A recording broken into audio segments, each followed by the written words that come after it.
Assalamualaikum warahmatullahi wabarakatuh. Shalom, Om Swastiastu, Namo Buddhaya. Waalaikumsalam warahmatullahi wabarakatuh. Selamat malam, selamat siang, selamat pagi Bapak Ibu dosen. Pada kesempatan kali ini kami akan mempresentasikan materi mengenai daur ulang baterai. Perkenalkan, kami Argovio Noven Baskoro. Dengan saya Ahmad Aziz Algani beserta satu rekan saya. Saya Jaya Wijayo. Jadi pada kesempatan kali ini kami akan mempresentasikan tentang bab 10 baterai. Nah, ini adalah latar belakangnya teman-teman.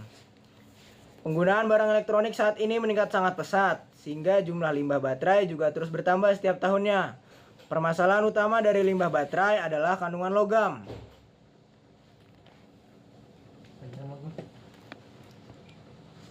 Permasalahan adalah kandungan logam seperti merkuri, kadium, nikel, dan timbal yang dapat mencemari lingkungan. Zat-zat tersebut meresap ke dalam tanah, sehingga perlu proses yang namanya leaching atau pelindian. Karena itu, daur ulang baterai menjadi sangat penting untuk mengurangi pencemaran lingkungan dan memulihkan logam-logam berharga di dalamnya.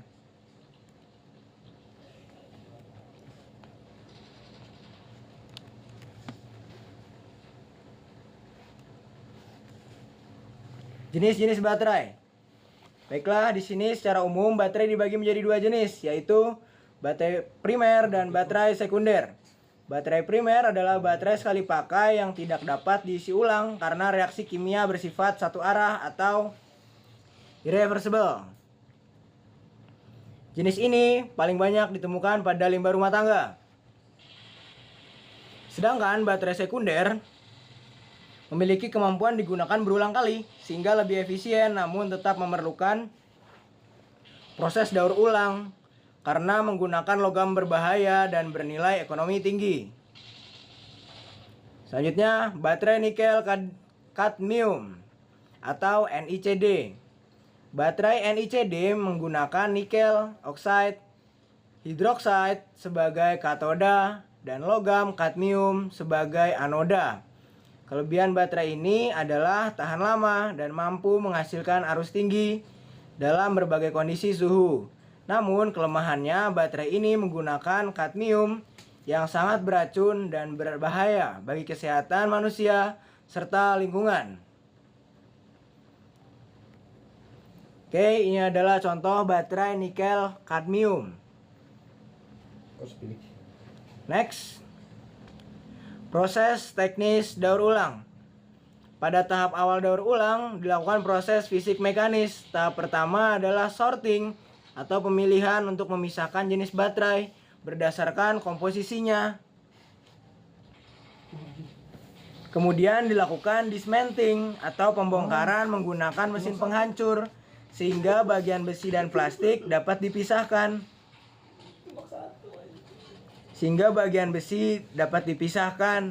Setelah itu material digiling menjadi bubuk hitam homogen agar proses ekstraksi logam menjadi lebih mudah dan efisien. Oke, selanjutnya hasil akhir proses fisik. Hasil dari proses fisik menghasilkan beberapa material. Pertama adalah logam ferrous berupa potongan besi dari casing baterai yang dapat dijual kembali ke industri baja. Kedua adalah plastik dan kertas yang dapat didaur ulang menjadi produk lain dan dimanfaatkan sebagai sumber energi. Dan yang paling penting adalah black powder atau bubuk hitam yang mengandung logam-logam berharga seperti seng dan mangan untuk diproses lebih lanjut. Selanjutnya akan dijelaskan oleh teman saya, Ahmad Aziz Algani. Baik, untuk selanjutnya itu kita masuk pada proses teknik daur ulang yang dimana yang selanjutnya itu kita masuk ke proses teknik daur ulang, yaitu proses hidrometalurginya, yaitu proses daur ulang yang menggunakan suhu sangat tinggi. Tahap pertamanya yaitu paralisis untuk menguapkan air dan merkuri serta menguraikan bahan organik. yang kemudian dilakukan reduksi pada suhu sekitar 1500 derajat Celcius untuk mengubah senyawa logam seperti seng dan merkuri. Lalu untuk hasil akhir dari proses primotalurgi ini terdiri dari logam cair atau ainget seperti besi dan nikel. Selain itu dihasilkan merkuri cair murni dan seng dalam bentuk logam maupun oksida seng. Sisa material yang tidak bernilai disebut slag atau terak yang biasanya dimanfaatkan sebagai bahan konstruksi jalan.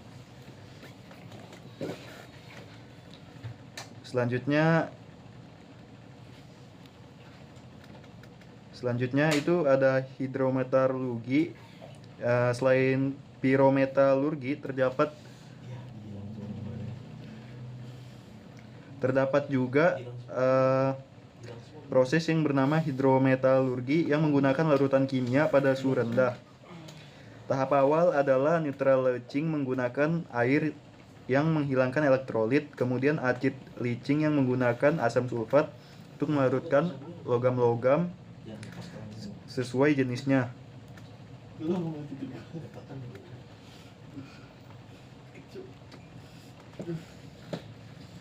Untuk hasil akhir hidrometalurgi ini berupa garam logam dan garam murni.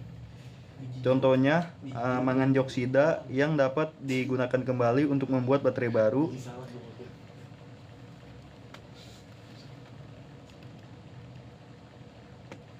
Kemudian seng sulfat yang digunakan dalam industri pupuk dan litium karbonat yang menjadi bahan utama baterai litium ion. Selain itu juga dihasilkan logam murni seperti tembaga dan kobalt. Wah, tolongin. Mul, dia masuk dulu, Mul.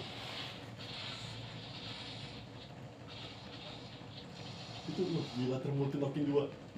Selanjutnya itu ada nickel hydride, chemical hydroid, yaitu baterai nikel metal hydroid atau kendaraan hybrid dan perangkat elektrik portable. Baterai ini menggunakan kepadatan energi lebih tinggi dibandingkan NiCd dan lebih ramah lingkungan karena tidak mengandung kadmium. Selain itu, baterai NiMH mengandung logam berharga seperti nikel, kobalt, dan logam tanah jarang seperti lanthanum dan neodymium. Untuk proses mekanis NiMH ini,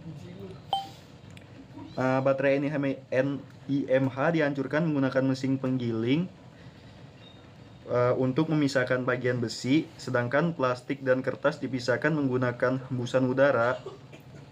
Hasil akhirnya adalah bubuk hitam dengan kandungan nikel, kobalt, dan logam tanah jarang yang tinggi.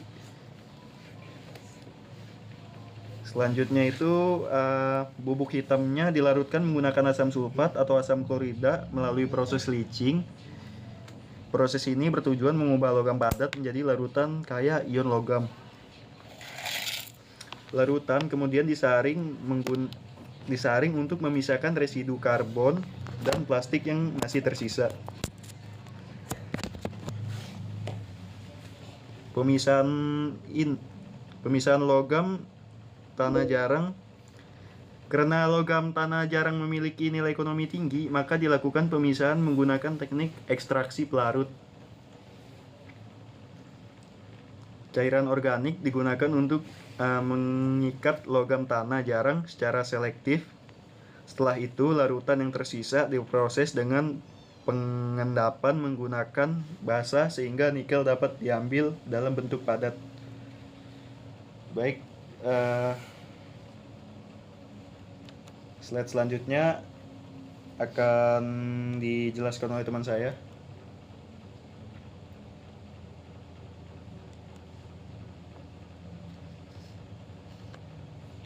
Jai. Tidur. Lanjut, Jay.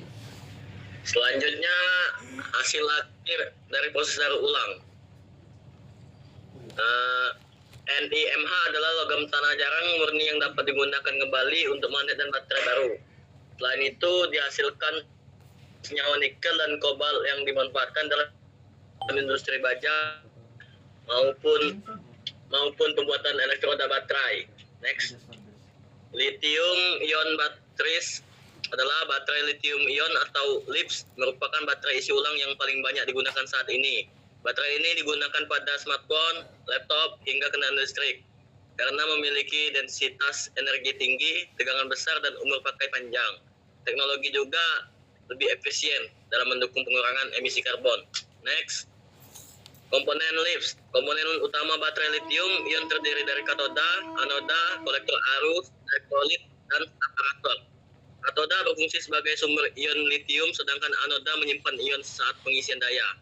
Elektrolit berfungsi sebagai media memecah ion, dan separator mencegah terjadinya hubungan arus pendek.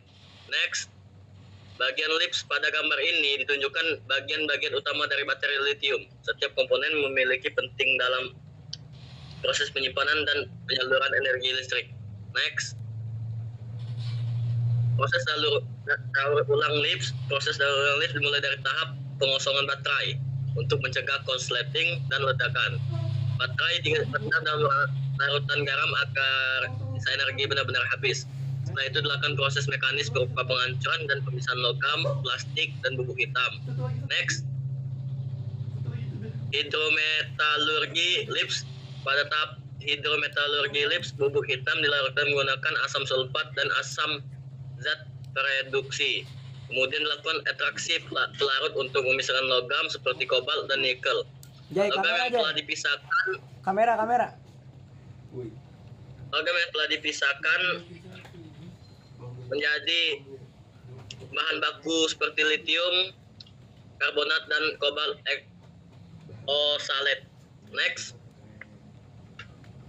kesimpulan. Dari pembahasan ini dapat disimpulkan bahwa limbah baterai memiliki dampak besar terhadap lingkungan karena mengandung logam berat berbahaya.